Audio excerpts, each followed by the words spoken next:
and welcome to the second episode of the Jess and Jess podcast, an Honors LLC production. I'm Jess Finney. And I'm Jessie Beck. We've been gone for a few months, but don't worry, we're back with way more information for you about registration and summer classes. Now, there are a few things you need to know, especially if you're a freshman. First of all freshmen are going to have AA holds on their account. This is an academic advising hold. To get rid of this hold and register for classes, you need to go see your academic advisor. The reason this hold is placed on your account is to prevent you from registering for courses you don't really need. Now, you might not see your AA hold on your account yet, but that doesn't mean that it couldn't be placed on later, so make sure you're checking and make sure you plan to meet with your honors advisor as soon as possible.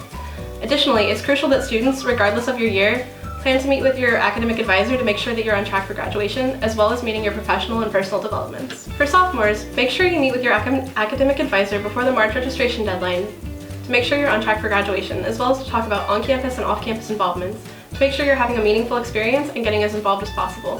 Additionally, make sure you check that if you need any permits for courses or if you have any holds on your OASIS account, and be sure to ask your advisor about them. If you're like me and you're a junior in the Honors College, you might be looking into starting your thesis, which can be a little bit intimidating. But the first step in order to start your thesis is to get a permit to register for the course. To do that, you have to go see your honors advisor. And if you're a senior, you probably don't have to worry about registration, which is awesome, but you should probably still check in with your honors advisor about making sure you're on the right track for graduation and post-graduation plans. So you may be wondering how you'll be able to fit in a meeting with your honors advisor since they have so many people coming to them. If you can't get a one-on-one meeting with your advisor scheduled before registration, there's always group advising. For more information, here's honors advisor Carter Harbert. Hi, I'm Carter and I'm an academic advisor in the Honors College. I'm going to give you some information about group advising this semester. We're hosting group advising for two different categories of students.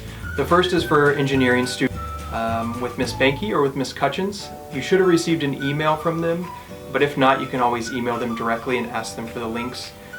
Those sessions are going to be held from February 17th to March 24th. The second group is for pre-health and/or science majors.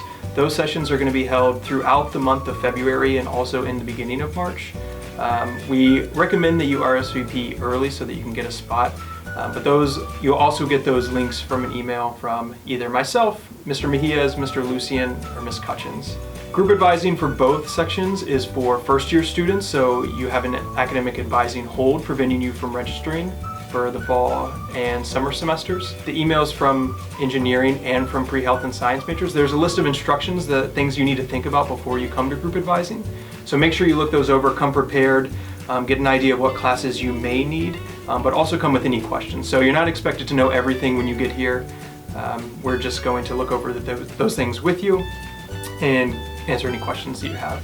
So since we're talking about registration, Jess, for all of our viewers out there, how do you actually find out what your registration date is? Oh, Jessie, let me tell you. So first, you're going to log into your OASIS account, you're going to go to the student tab, you're going to hit registration, and then you're going to hit registration status. A side note about that is you need to make sure you're on the right term, because otherwise it will give you the wrong date. So you need to pick summer 17 or fall 17, because those will have the same registration date for you. And the first date for registration in general is Monday, March 27th. So anyway, speaking of summer courses, they sound kind of like a drag, so could you give me more information about that? Well, they're not as bad as they seem. So there's 3 summer sessions, and 4 if you include the Maymester.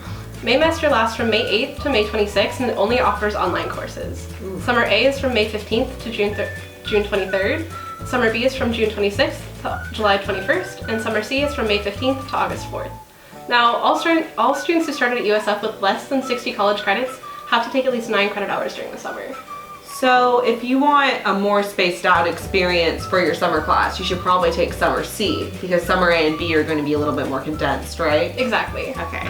So for an example, this past summer I actually took summer classes online. I did Summer B, and I took Intro to Mass Comm and I took Beginning French, just to kind of fulfill my requirements. Okay, that's cool, and that's not really related to your major, so you explored other things. I know for me, I'm using my summer credits to fulfill some of my upper level classes, and I have friends that have used their study abroad credits for their summer courses. So there's a lot of different routes you can take to fulfill those 9 hours. So that's all the information we have for you today. We'd love to hear from you with comments, questions, or feedback. The episode will be on involvement, so whatever questions you have, send them in. You can comment on our Facebook page, comment on the video, or use our submission link.